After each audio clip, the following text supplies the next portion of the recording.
And if we could open the meeting roll call. Trustee Rubin. Yes. Trustee Hallwax. Here. Trustee Mealopoulos. Here.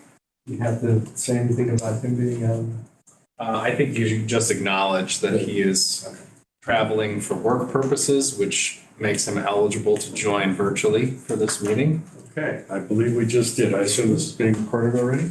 Okay, good. Then it's on the record. Excellent. Okay. At this time, if there was anyone at the table or otherwise that would like to say something or talk about it or bring up a point or anything else, now's the time. It's not on the agenda. Hearing none. Okay. If you would. You've got minutes first. Oh, excuse me. I'm sorry. I forgot. Consideration of minutes. August 15th. Unless anyone has any comments about the minutes, could I have a motion for approval of the minutes of the last meeting? I'll second it. All in favor? Aye. All right. Motion Aye. passes. I don't see Joe shaking his head furiously. Okay, good. Thank you. And now. Now, here we go. Okay. So we will go through the August Treasurer's Report today. We have some updates to our CIP program that we'd like to review with you. And then we will be going through the initial review of the financial forecast. This is just the summary. So it's not the full forecast yet. We'll be going through that next month. So we'll just be talking about some of the assumptions that we're playing around with for this year's forecast. So for starters, we did get a tiny amount of property taxes this month, still running higher than last year. We're at 71% of budget, still on track for our December 1 bill. Haven't heard anything from the county. I'm going to take that as no news, good news. We're going to roll with that for now. When I back out last year's payments, we were running about $272,000 higher than last year, which is a good place for us to be in. On the sales tax front, on a year-to-date basis, we are running slightly less than last year, but we beat our monthly budget target and our year-to-date budget targets. So we did anticipate sales taxes were going to level out a little bit. So we are in line with what we were expecting. And just a reminder, this was May sales, so we're sitting at about 70% of sales tax budget. This was a strong revenue month again, which is great. Places for eating taxes, income tax, building permits, cable revenue, PPRT, which I will touch on in a minute. Garbage services fee and parking fees are all higher than last year and budget. So this was a good revenue month for all of those revenues. One thing I want to note about the PPRT tax, we have found out from a number of sources that the Illinois Department of Revenue made an error over the past 2 years. You'll recall that our PPRT revenues have been much, much higher than normal, which we were attributing to the health of the economy, as were several of the analysts that were working on this. But after pushing for a little bit, the Department of Revenue found that in their allocation formula, they had an error. So how it works is as people pay their taxes, the state takes all the money in and then they have an allocation formula where those funds go into essentially different buckets. PPRT is one of those, income tax is another, and there are several others down the line. As a result of this error, the state was over allocating to PPRT and slightly under allocating to income tax.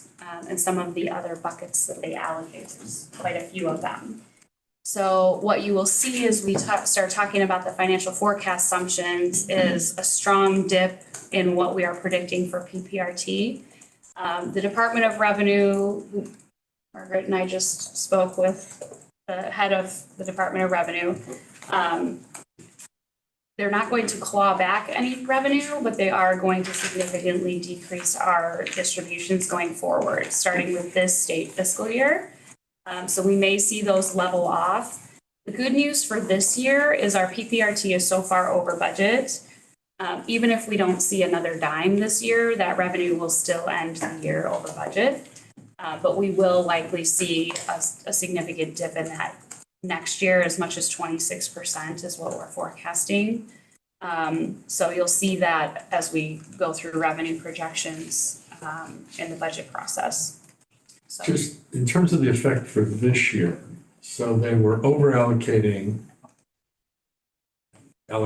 seems, I can understand allocating to our community of the PPRT taxes versus they're just taking a pool of money and they're assuming some amount of it is PPRT. if I can oversimplify it, so it's a statewide problem. It's not just Glencoe, and I should have said that.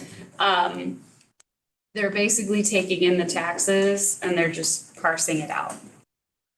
They put too much in the PPRT bucket. For everyone. For everyone. When you get down into the weeds, how much we get in PPRT was actually set in a formula in 1978, I believe, and it has not changed since then. They put this tax in when they changed from a personal property tax to an income tax. And they set that formula in stone, and we actually are required to share a portion of our PPRT with the library as well. So their allocation stays the same. So they've also received more than what they would normally. Get made up. Yes. So they did say they wouldn't take any money back. So we're in a good space for this year at least. But we know that we will get much less next So year. if they've underallocated to other things like income taxes, does that mean that therefore It's like we're owed money in that bucket? We are. So there's going to be a little bit of a trade-off, but they're not equal. Okay. Because there's multiple buckets and we're not entitled to everything. Okay. Some of those are state budget buckets. All right, so net, we got more state money than we should have. Correct. Net of the pluses and minuses. Correct. Okay. So I think what I saw in projections that we might see a kick up in sales tax around 10%, but we'll wait and see as we get closer to preparing the draft budget, what information we have about what we can expect for sales tax. Is the gross amount of the delta that they were off material? Did they overpay us $250,000? Did they overpay us $1 million? What did they overpay us? It's a large. I don't know offhand the dollar amount, but I do know it's in excess of 26% of the revenue. Of the PPRT? So next year we'll give that back, basically. We'll give that back next year, correct? Okay, and hopefully they will catch up either this year or next year on the underallocated pieces. Correct. Okay. The intention that we understand is for them to correct everything going forward. Okay. So we'll see a little shift up in sales taxes and a drop in PPRT. So. Never a dull moment. Okay. Let's see, so going on, expenditures are higher than last year. We have no concerns about this at this point in time. It is kind of tracking with where we would expect with budget. Outside of what we'll talk about in a moment with just seeing commodities generally trend upwards. But overall, no significant concerns in the general fund. On the water fund side, our volumetric revenue is higher than last year. We're sitting at about 65% of budget. We still have at least one billing cycle with summer irrigation. We'll see what happens with the weather going forward. Hopefully we'll get a little bit of an Indian summer here that will help. But we're running about $88,000 over what we were anticipating with our budget year to date. The fixed charge revenue is also higher than last year, running right in line with where I would expect it to be. It's about $15,000 higher. And then expenditures are higher than last year, which makes sense because of the progress that we've made on the water main projects. Nearing completion, about $2.8 million higher than last year. And again, we did not do the regular 2022 main project last year, which is really the reason for that large variance. On the golf side, another good news story. I won't steal Stella's thunder, but overall revenues over $500,000 more than last year. Strong performance in greens fees, cart fees, and range fees. obviously seeing strong attendance there. And I will turn it over to Stella to provide a more detailed update there. Okay. Yes, we continue our upward trend here. The month of August is very good to us. We're $100,000 over budget. Year to date, we're $587,000 over our budget. It's a phenomenal year, and we're seeing numbers here that we had during COVID. Huge demand. Some things to note are cart rental fees, because we were dry before this month. We were $22,000 over in electric cart fees. We're $100,000 over for the year. Just phenomenal. Anytime you have really good cart fees, that usually means your greens fees follow hand in hand with that. Senior memberships is a category that's also hit a record high. We sold 1,280 senior memberships. So this is a card, a virtual card that we sell to seniors so that they can get the senior membership rate. Also a nice revenue generator, $42,000 for this year. So positive all the way around. We have had now our second ad hoc design review committee meeting. And our third meeting is scheduled for next week. The group is doing very well, collaborating and discussing. They worked their way down from 20 different architectural styles to 3 that the architect is going to work up a little bit more and put some elevations on it, and that's what they're going to look at next week. So very interesting process. Everything's in the hands of our architect right now, and we'll see how they work up those 3 designs next week. What's the age for a senior? 60. 60. We do have one of the lowest senior ages On the out year of one? our competition. What are the 3 design styles? Do they have a name? Well, Phil, I don't know your Yeah, better at I that think than I it's, am. they're different. All 3 of them are quite different. And I think what is interesting is that, you know, the group really did a nice job of trying to narrow and really came together on these 3 different styles. One, I would say is kind of a prairie style, Frank Lloyd Wright esque style. One is a more formal, perhaps chateau-esque style as well. And then the third is more of a Tudor, a modern Tudor interpretation. So it'll be interesting to see the various designs that the architects put together. We had a good couple of calls this week on it, and I know they're working hard. Probably will work right up to the buzzer next Tuesday for next Tuesday's meeting, but we're still on track if things progress to be able to show something to the village board next month in terms of kind of the design direction that the committee is working at. So good stuff.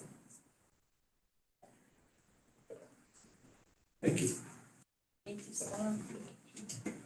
Okay, moving along, our debt service, motor fuel tax and capital projects funds are all within expected targets. I would just note here that we have not yet seen any expenditures for the streetlight or sidewalk program.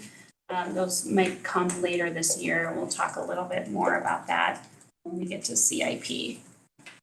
On the personnel side, no surprise to anyone, our overtime trend continues, remains elevated, as well as full-time salaries and pensions. As we get that second property tax installment, I expect to see that year-over-year pension costs level out, because it's just a little timing at this point because of the issue that we had last year. So that should level out over time. On to the actual projections, annual revenue projections, just looking at revenue only. Revenues are still performing very strong. When we back out that property tax number from the beginning of the year, we're running $1.4 million over budget. That's a combination of things, but certainly the large drivers are income tax, sales tax, property tax.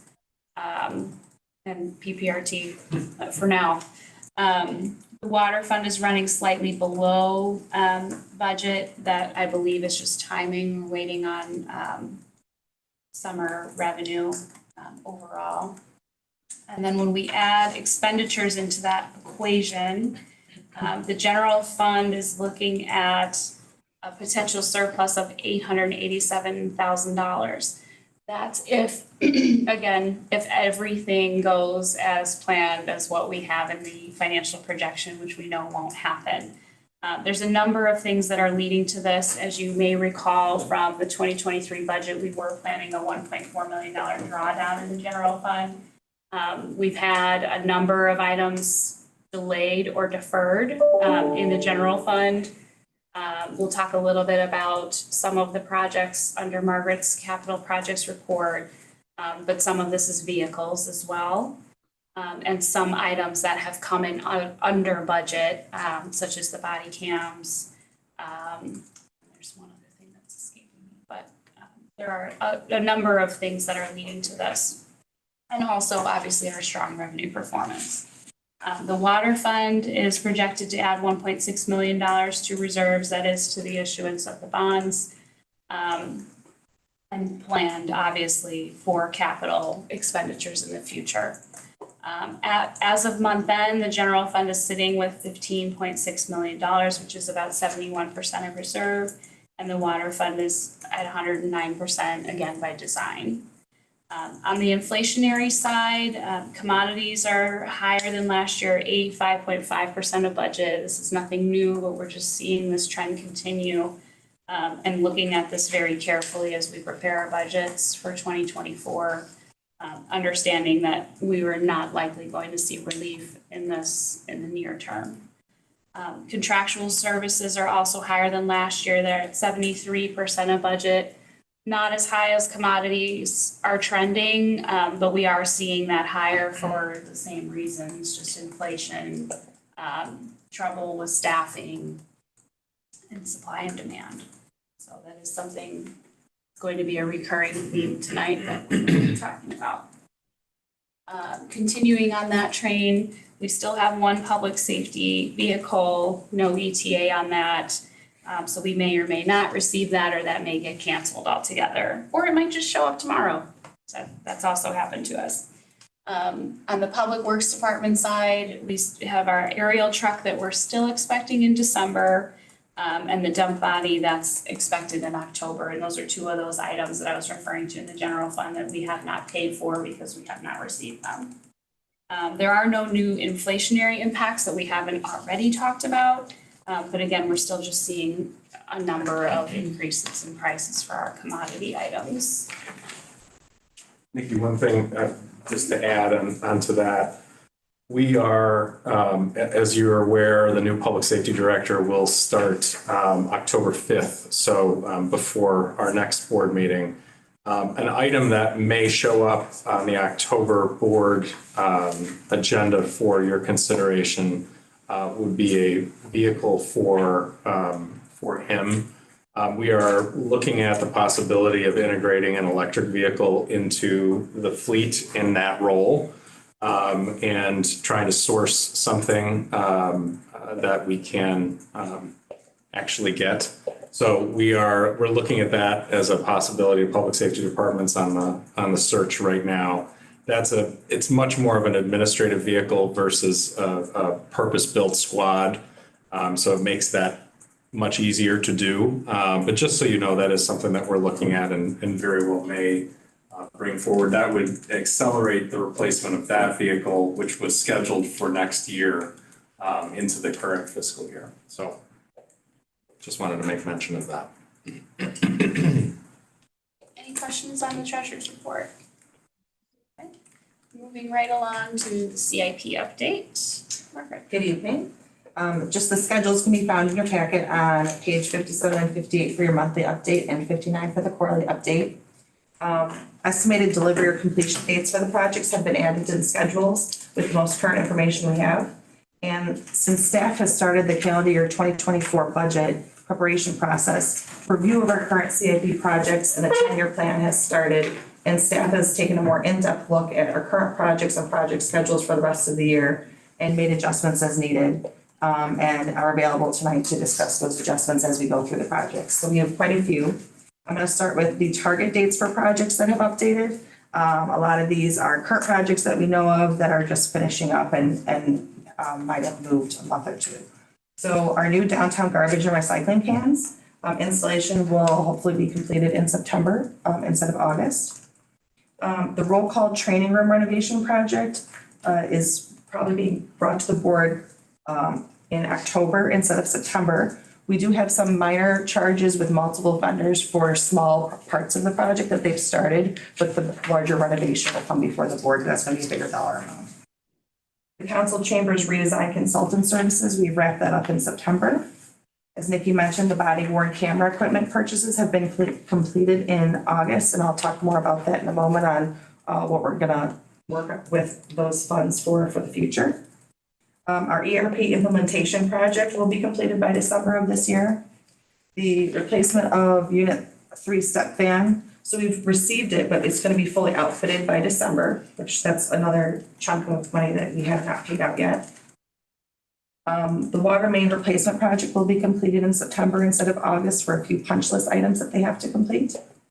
The water plant parking lot resurfacing project will be brought before the board for approval in October instead of September. And then the completion will be November instead of October. The Green Bay Trail crossing improvements at Hazel Avenue will be completed in October instead of August. Sanitary sewer rehab engineering will be completed in November of '23. Street resurfacing and street improvements project will be completed in September instead of August.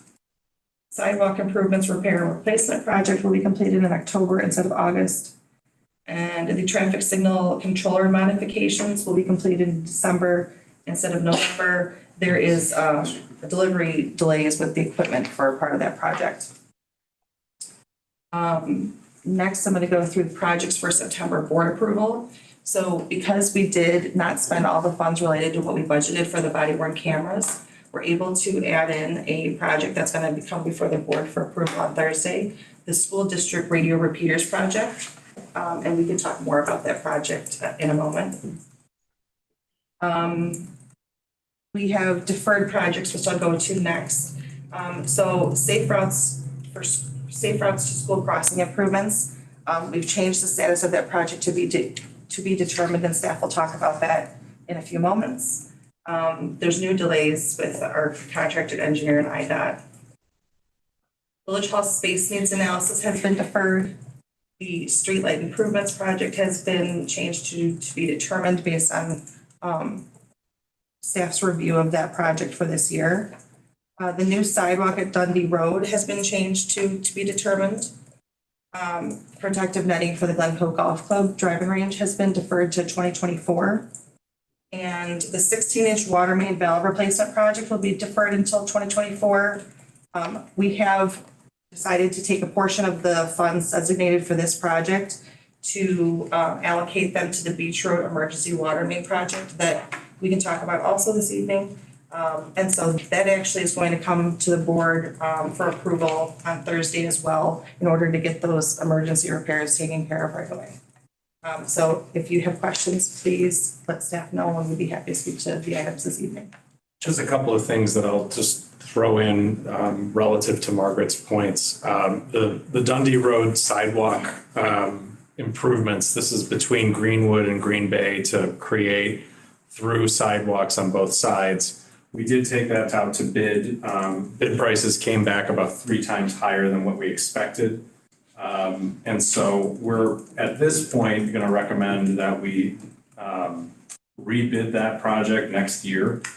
There may be some state resources available that we may be able to tap into for that project. But we do think that there was some component of timing. Concrete right now is particularly expensive, and I think perhaps if we had timed it differently, the outcome may have been different. But given where we are in the year, trying to rebid it again, I don't think is a reasonable effort.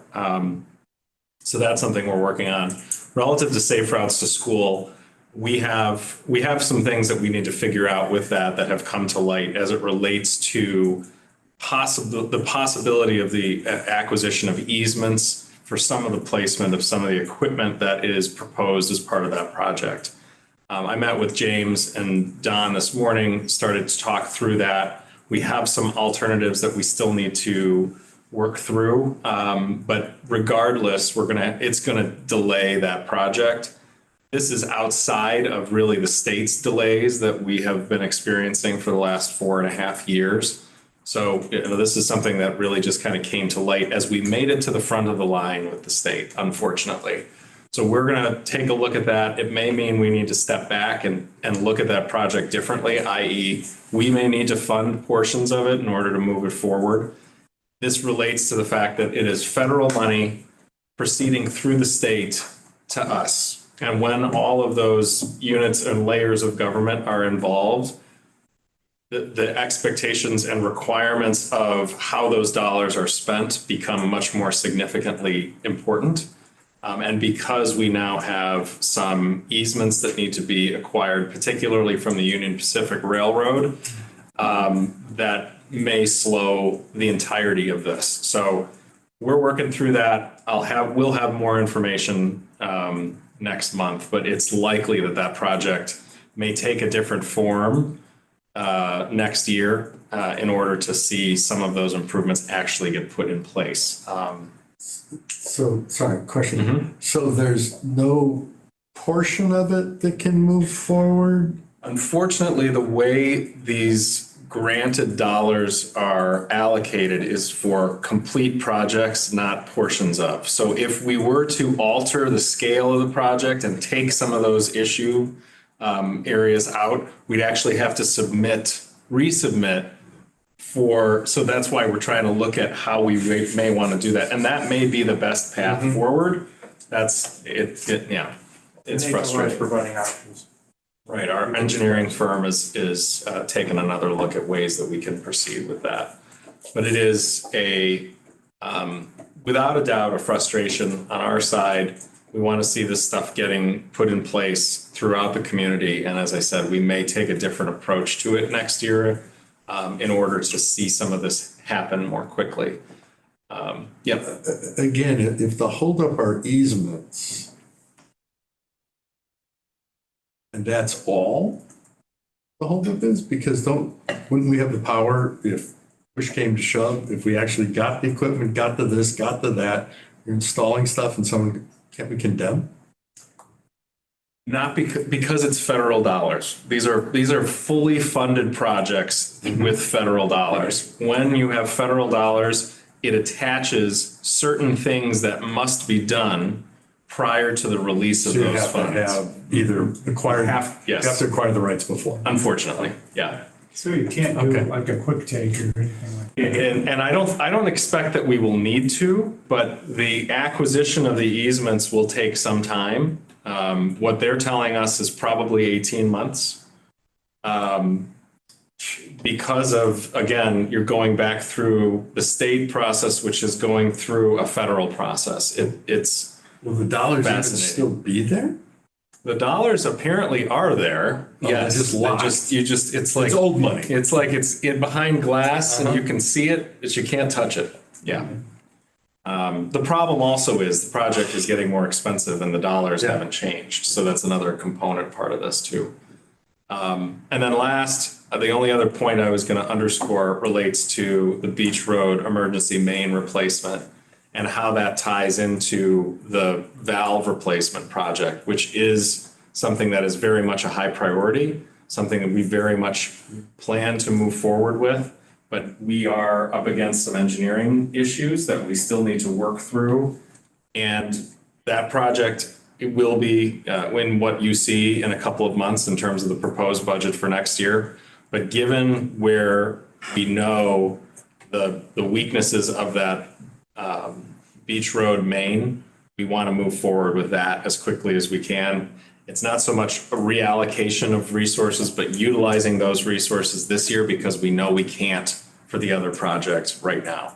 So it's going to come in two parts. What's on your agenda next week or this week is the pieces of it. What will be on next month will be the actual installation. So we're actually acquiring the materials for the work to be done by a vendor, so that the vendor isn't waiting to acquire those materials. It gets the project done more quickly. Either that or it's modern art. Might be that too. And we also don't have to pay the markup Right. on the materials. Which may be something we do for other projects too, by the way.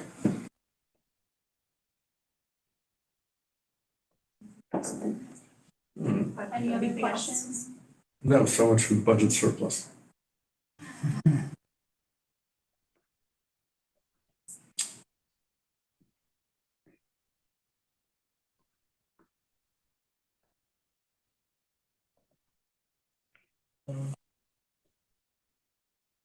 All right, moving right along.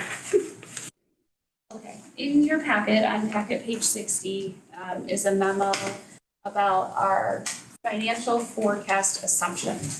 So just as a kind of a recap here of where we are in this process, we started the budget process last month in August to talk about financial policy changes. And then we typically discuss this month about identifying the factors that we need to consider when preparing the full 5-year financial forecast. And then next month we'll meet about the entire forecast all together when we have a little bit more information. So the goal of the financial forecast, we do a 5-year forecast. This one will run 2024 through 2028. We want to identify trends in the economy, revenue, and expenditures to plan for next year's spending plan and watch how that ripple effects through the next 5 years. So as part of this, we're going to have to make some assumptions with the best information that we have available today. As we've seen, it's a constant changing environment. But we are going to go off of what we know of the economy today, the financial policy discussion that we had last month, any state, federal, county regulations that exist today, and any that we know may be changing in the near term. And then obviously increasing costs for capital and operations, which has been a theme all throughout this evening. Wage inflation that we know is still there, even if it is slowing a little bit. And also, one of the most important elements of this is still maintaining sufficient reserves as we go forward. So digging into some of the actual assumptions that we have included so far. Based off of the policy discussion that we had last night, the intention is to include a 5% rise in the property taxes for 2024. Understanding that we will take all of the assumptions that we do in revenue and balance those out with the expenditure plan that we will need to bring before you for your consideration. In the out years of the forecast, we are using the Congressional Budget Office's projection on CPI. As Gary said, I hope it comes true. That'd be nice. It may be a little optimistic, but depending on who you speak with, I've heard some wildly different projections. In the out years, let's see here, my attachments. It's leveling off around 2%. So what they're expecting, they're 5.7% this year, 3.4 for next year, and then it levels off around 2.2. In fairness, that is the Fed's goal to get inflation around 2%. It may be a light estimate for now, but I will say that as we are looking at expenditures, we will likely be leaning more towards like a 5% rise, especially with commodities and contractual costs, at least in the near term, because that's probably what we're going to see, if not higher in some cases. Okay. Moving on in revenues, we are still refining our water numbers. In the summary that's in the packet tonight, we're recommending a 7% rise in 2024 in rates. That is actually consistent with what the water study had recommended. I've done kind of an updated rate model, and that still holds as a valid rate increase next year. Although I will say there are some capital improvements that we will need to do at the water plant. And we are in the process of updating the out years of the 10-year CIP of what we're planning for water main replacements. We'll have a better starting point now with this year's water main project. So we'll project those fees out and make sure that that 7% rate increase still holds. So we will be making capital updates, and then we'll bring a final recommendation to you as part of the budget process. Sewer fees are increasing to support capital improvements. Right now, the forecast has a 3% rise assumption in there. Again, as we finalize that 10-year CIP, we'll make sure that that can handle the load of what we are planning on doing going forward. On a revenue side with sales taxes, the forecast will assume sales taxes leveling off. We'll have a little bit of a rise next year for that reset with the Department of Revenue. And then going forward, I think I have programmed just like modest 1% increases in there. Let's see. Continuing with revenues, working with the Illinois Municipal League estimates. They work with some of the big four firms to come up with estimates of what we can expect for state shared revenues. We already talked a little bit about income tax and PPRT use tax. I have these numbers highlighted in the forecast in red right now because I do want to do a little bit more digging before we settle on a recommendation for 2024. Use tax, the estimate that they have come up with is a little bit hopeful, I think. If you remember when the state passed the Leveling the Playing Field Act to enforce the collection of sales tax, particularly with internet sales, we saw our sales tax rise and we were supposed to see our use tax decline. It has come down a little bit, but not as much as I was expecting. I do still expect to see that level off and decline. So I'm kind of putting a hold on that estimate right now until we have a little bit more information. So it's a little bit of an optimistic estimate right now. Motor fuel tax is expected to decline drastically. I know this is something that has brought, has the attention of our legislators, and it was discussed at a meeting last week with Senator Morrison of what we can do about motor fuel tax and what revenues will look like going forward, particularly as we start to see more electric vehicles introduced into the market, and how municipalities can still maintain a revenue source to maintain our roadways, because we are anticipating that motor fuel tax will decline. I have that in red right now as well. The IML estimate is much lower than what I would have anticipated, particularly in an environment where we're seeing fuel prices rise. I just don't know that the gallons of usage will go down that much. So still refining that estimate, but those are all under review. Just a point on that front, the IML is heavily lobbying the state to come up with an alternative funding mechanism because MFT has been in decline generally over the last several years. And as the state continues to be a leader in pushing electric vehicle, both manufacture and implementation across the state, the IML has some pretty significant concerns about what that means. So, the motor fuel tax equation hasn't really changed much in the past 50 years. And I would anticipate that that's going to be an area that our lobbying groups, the Northwest Municipal Conference included, are going to continue to try to find a common ground. I was at a presentation last week, two separate presentations last week, one by CMAP, Metropolitan Planning Agency, and the other by the RTA, who are likewise proposing a variety of alternatives to motor fuel taxes to fund rapid transit. So there's a ton of conversation around this. I think our projections of it dipping are absolutely right on, and they'll continue to, but it will be interesting to see if there's some new calculation that comes out of all of it.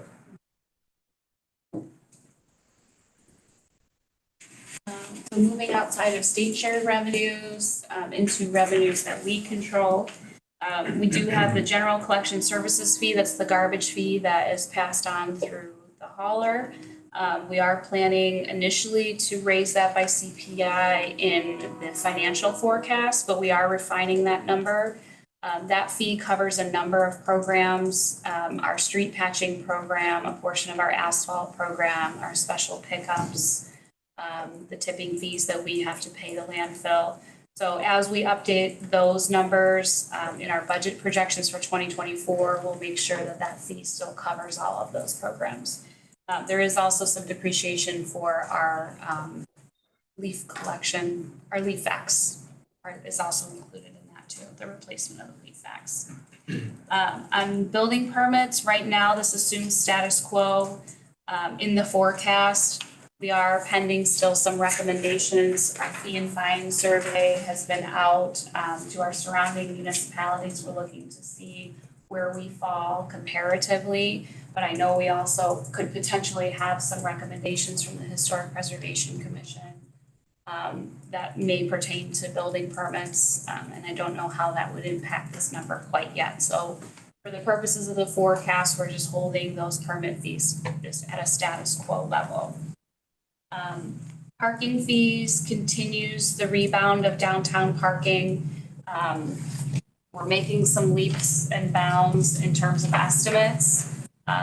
We are seeing the return of parking. I'm sure if you've been in the downtown area, especially midday around dinner time, you've seen the parking lots that are starting to fill up again.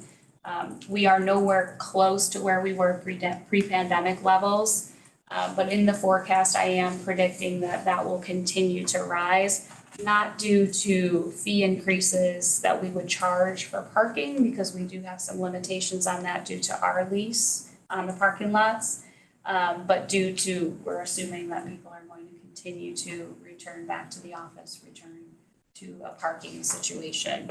I don't know that we'll get to levels pre-pandemic, but I do expect that revenue to continue to rebound. One thing I would just add to that point, and we'll be talking about this as we look at the CIP, but as we get to a place where maintenance of those parking lots becomes a funding question, and they may, in the not terribly distant future, we may have to think about how our lease agreements with the Union Pacific can be leveraged to help pay for some of that work. The other point, and this is something that the Plan Commission is likely to pick up next week in their conversations about the comprehensive plan, are how the parking lots across Green Bay Road can augment the parking needs in the downtown more effectively. We do continue to have the same discussions around parking not being available. And I always like to finish that by saying parking is available, just not in the places people want it. And we need to work on finding ways to create accessibility points that are easier and clearer. So coming soon, I would anticipate that we are going to have to look at perhaps whether there is a means of supplementing some of the investments that we're going to have to make in the maintenance and upkeep of those lots as they relate to the fee structure that's available to them. Obviously, we don't charge for parking in the downtown area, and we only charge for parking prior to 10 a.m. on the weekdays. But we are seeing the cars return, just not on Mondays and Fridays. It's interesting. It's a middle of the week phenomenon. The beginning and end of the week clearly are more work from home days. But we should look at those rate structures in ways that are accommodated by the lease agreements. Lease limits how much we can raise our rates? And we have a sharing of those rates with the Union Pacific on varying percentage schedule. basis. It's different, isn't it, on certain lots than others, or I can't remember. So, but it Yeah. is a percentage basis that we I have say to give them back. We revert a third of the cost, or a third of the revenue to the Union Pacific. And we also cannot differentiate between residential and non-residential parking. That's right. Rates. If we, Has to be the whatever it same. is, if it's 2.25 an hour, whatever it is for the day. It's $2 a day, yeah. We just can't raise that? Well, we can, certainly. I think the question is whether there are increments within which we have to keep any increase. That's what we'll look at in those lease agreements. And I believe it's subject to their approval. I think so, but generally that's not a Within a problem, but yeah, I range, think you're right. How we'll raise the rates if they give us our easements? Yeah, right. And I say that as somebody that There's a pays- benefit, that I mean, pays for the there's, parking. legitimately, there's a benefit to them for Right. us raising those rates Yeah, too. they I get a mean, piece of it. so.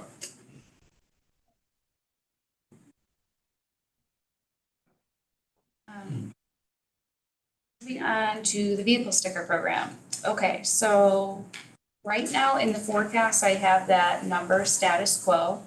But I know we have had a number of discussions about the future of the vehicle sticker program. What you will likely see, staff is still doing research. We've found some comparable programs in other communities where they have brought on a virtual vehicle sticker program. And it's taken on various formats. What we are finding is that we are not certain whether or not our existing software would be able to handle what we would like to do in terms of virtualizing that program. So what we will likely do is recommend that next year's season move forward on a status quo basis. And then the 2024 budget will include a multi-departmental goal to work together to come before you with a recommendation next year for the 25 season.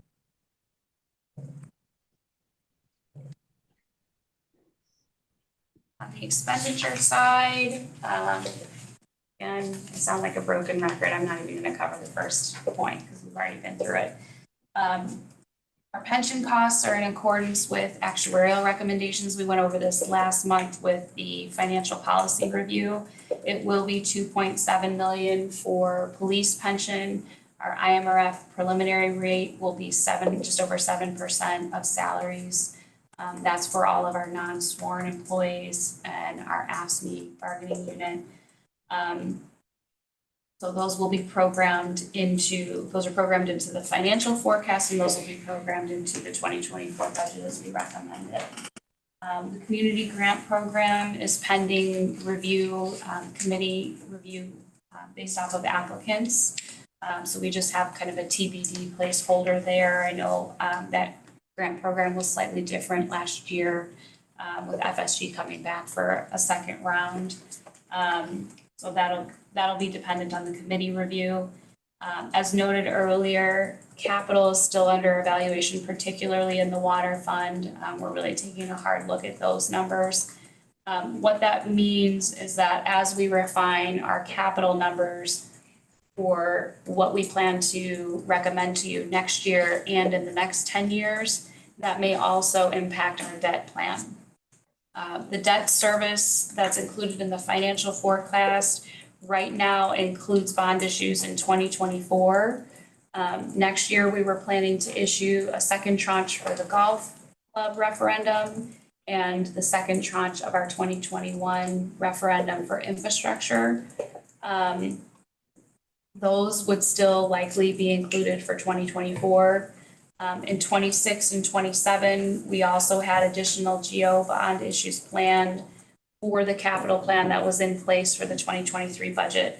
As we refine those numbers, what we might see is the timing may shift or the dollar amount thresholds may shift as well. Historically, we have tried to keep our bond issues under $10 million.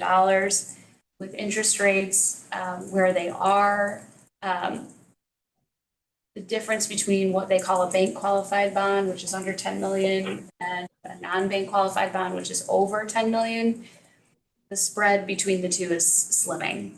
It's still about 20 or 30 basis points. When we're talking about millions of dollars, it still matters. So I do think we would still try to do that if we can, but obviously we're going to have to take a look at our capital needs and what the best way to fund those will be as we go forward. Any questions about that? So right now, in the financial forecast summary, we just have those capital numbers as TBD, because we are evaluating them and I didn't want to put anything out there that we're not certain on. So that will change accordingly. On the personnel side, salaries are still under review. Our collective bargaining unit for the public safety union is up. So negotiations on a new agreement are underway. So obviously we do not have an assumption in there for those wages. This is the last year for our AFSCME collective bargaining unit. There is a 3% wage increase in these numbers included for those employees. And then right now we have a 3% placeholder for non-union. That has been what we typically have done in the financial forecast. Just to try to be consistent with Go ahead. bargaining units. That doesn't mean that's necessarily where we will end when we recommend a final number for you for the budget. That's just what we have in there for right now. We are including funding all positions that we have today in the financial forecast summary. Again, we'll be shaking out some of the personal recommendations from the departments as they continue their budget entry. Just to give you an idea of the timeline, we opened budget entry for the departments last month, kicked that off, and all of their entry and requests are due by the end of this month. So by the time we come back before you in October, we'll have everyone's requests both for operating expenses, capital, and any changes to personnel. So that'll all come together in the updated forecast of what we're recommending. We do have an attrition factor included in the forecast in the out years because that's just the reality of what happens. And there are some assumptions that we are fulfilling all of our public safety positions, all of those open positions. We've made some good progress in that. The goal is to become full staffed. Overtime accounts for current vacancies and filling authorized positions, so we are dropping down the overtime number optimistically, hoping that we will fill those positions, but understanding that next year it'll still remain at an elevated level, more so than what we have seen in years prior to the pandemic. But obviously that'll be subject to seasonal events and vacancies, and that will vary ultimately depending on the turn of events. I won't go through all of these one by one, but I will just call your attention to the exhibits included in the forecast summary. These are some of the iterative assumptions that we take into consideration as we are coming up with our revenue estimates and our expenditure estimates. Just a few that I would highlight that could potentially have a larger impact on both sides. The impact of increased energy and natural gas prices. All of the utility companies, I think ComEd, Nicor, Peoples Energy have come forward asking for rate increases. That could impact us both on the expenditure side for what we pay for the facilities that we do pay energy costs for, but also on the utility tax revenue side. I don't think that's gonna be a one for one, but it is something that we're going to have to bake into our budget requests for next year and into our revenue assumptions. Just highlighting some of the other supply chain disruptions. Obviously, we can't anticipate some of the delays, but we are going to be upping our projections on our commodity costs. We're already starting to see some significant increases on some of our contractual agreements that are coming forward. So that'll be something that we'll have to adjust for going forward. I would be remiss if I did not mention the potential for a recession. That seems to change every day, the likelihood of that happening. We're in an unusual time period, but that certainly could still happen. It's something that we just need to be mindful of planning for, particularly as we're looking at reserves. just so that we can sustain that. Property tax legislation is always going to be something that we watch for, particularly because it's such a large revenue for us. And that'll be something that we continue to monitor. A lot of these we already talked about. One thing that we didn't mention is the UAW strike and what that could mean for us going forward.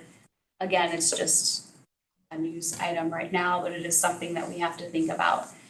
We do have a significant amount of rolling stock in the 10-year CIP.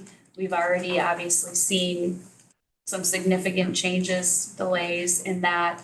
So you may see, again, one more year of some advanced funding requests for vehicles. One of those is a fire engine that's in the 10-year CIP. There are significant delays in ordering those. They could be as much as 2 to 3 years out. So that's something that will come before you as part of the public safety in the 10-year CIP budget. Are there any questions on any of these? Okay. Again, I Is it won't. safe to say our biggest concerns are on servicing more than say goods? You know, when I look at all these and I think about the challenges to things like employment and salaries and our service contracts, more so than where we struggled last year with say raw materials. I do think we're still seeing elevated pricing on raw materials, and I do think we have to take a realistic look at the cost of those. But I do think we are seeing more professional services rise than we had last year. So that does seem to be a little bit of a shift.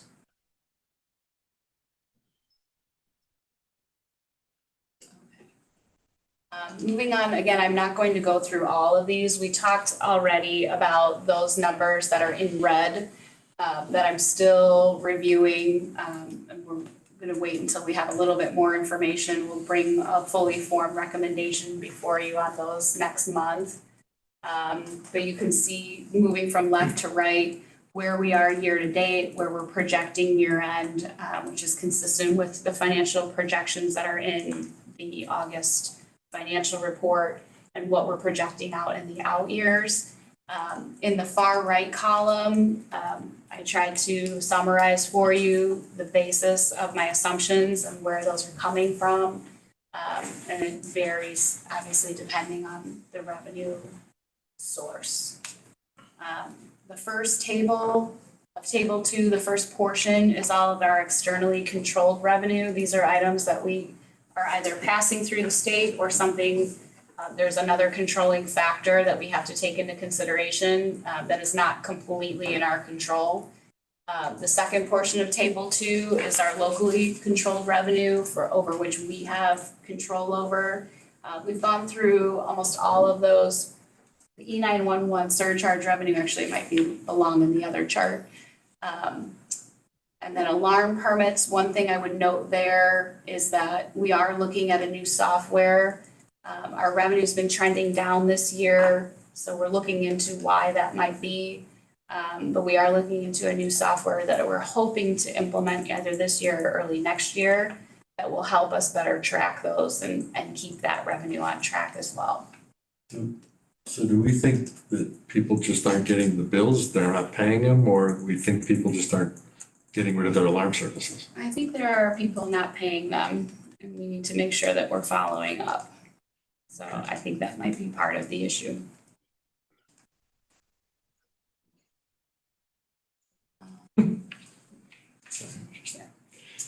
Middle of the night, we just have someone come knock on a window and their alarm goes off and they haven't paid. Charge them another false alarm fee. New task for the midnight shift.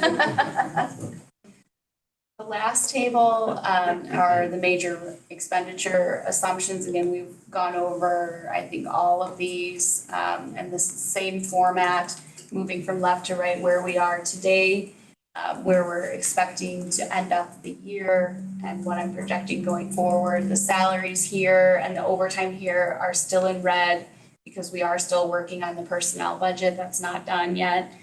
So those numbers will be finalized before next month. And again, in the far right column, I have noted for you where these, where the basis is for these assumptions. there any questions on any of the tables or any of the narrative that was included in the packet? And most importantly, my question for you is there anything in here that you feel that we've missed that we need to add into our considerations for next year?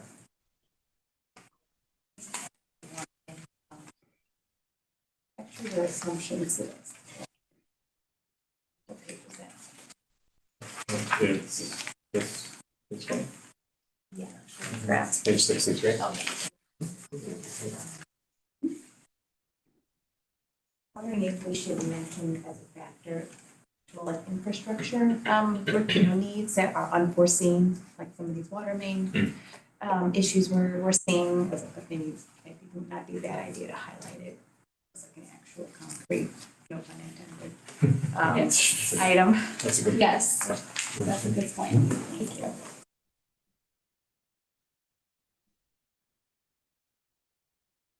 Add that in there. Anything else? Any other questions or any other items?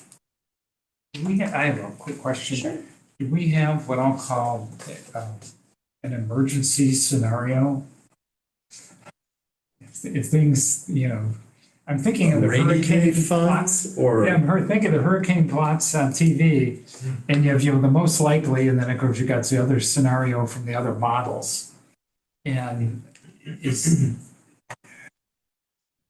I guess that's another way of saying, how confident can you be and what is the risk in that cone of possibility? And I don't know how you have to, I don't thinking going back and recalculating everything, but trying to keep things just so if things do turn bad with the economy,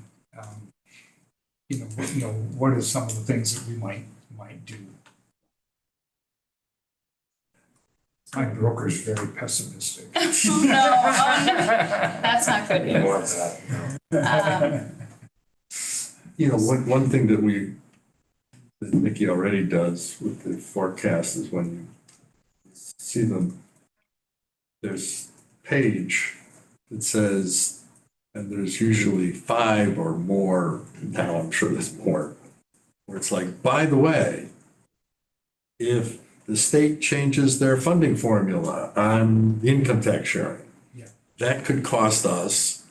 And it shows you how much it costs us, and then therefore the hit would be this, and then going out. And if this, and she does that for various and sundry different types of things, Yeah. as opposed to, here's where I think it's gonna go, here's if I'm off a little here. No, I understand what you're saying, but the problem is there's so many disparate factors. I do see one of the positive things is that we do meet every month on this. Right. And so we can make those adjustments earlier rather than later, rather than, 6 months down the line, it's like, oh my God. Right. And that's really a positive thing, because I know other communities don't do that. Some other communities don't do that. I think another aspect of what we can perhaps do is we can brush off some of our rainy day fund options that are available too. As we look at, the good thing, to your point, Dudley, is that we do meet so frequently on these things that seldom is something surprising. So you're not quick responding, which is what we want to do. I think back to, April of 2020, when, we were a month into the shutdowns and we removed, almost $3 million in expenditures in that shortened budget year. What we haven't talked about much are, where we may be able to dip into savings in a variety of different locations that exist, should the unexpected require us to do so. Obviously, that would never be a first choice, but I do think reminding all of you of those options that are available. I'm thinking of our IRMA reserve, our ability to levy some additional debt. Those options are out there. We generally try not to use them or overly resource them, but I think it's probably worth just a reminder for everybody. And that, to your point, I guess to both of your points, that is an area of the forecast that we'll likely need to enhance this year, because I think there are a number of things that could go awry that we are concerned about. And maybe this is something that we can just add on to there of what are the things that are most significant that could go awry? What would those impacts be, and how could we possibly address them? Which also, and I know I constantly beat this drum, so I apologize, but I think it bears repeating again, that this is why we need to be home rule. We need to not be trapped into having 50+% of our revenue come out of the taxpayers' property taxes. And we have to be able to tap other sources of revenue, including for those that visit the community and don't live in the community. And have that kind of flexibility and flexibility to do other things that home rule would give us that would also perhaps allow us to respond more nimbly to emergency type situations. Something I would like the board to consider sooner rather than later, personally.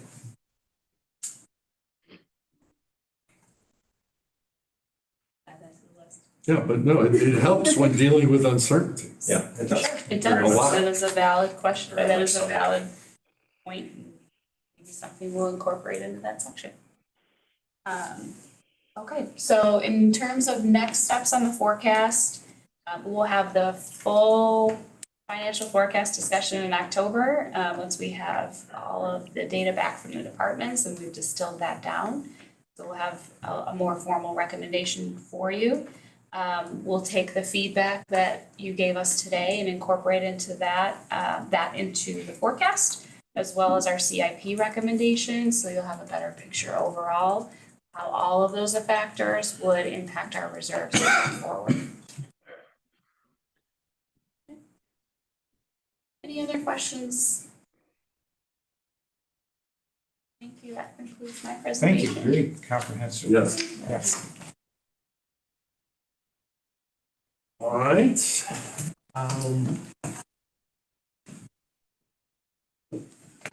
Does anyone else want to talk about anything else? Again, hearing none, then can I get again, thank you very much for that. Appreciate it. Thank you all. Can I get a motion to close the meeting? I'll Motion to second close it. the meeting. Yeah, I'll second it. No, we had one, we got a second. All right, all those in favor? Aye. Aye. All right, we're adjourned. Thank you very much. Thank you, everyone.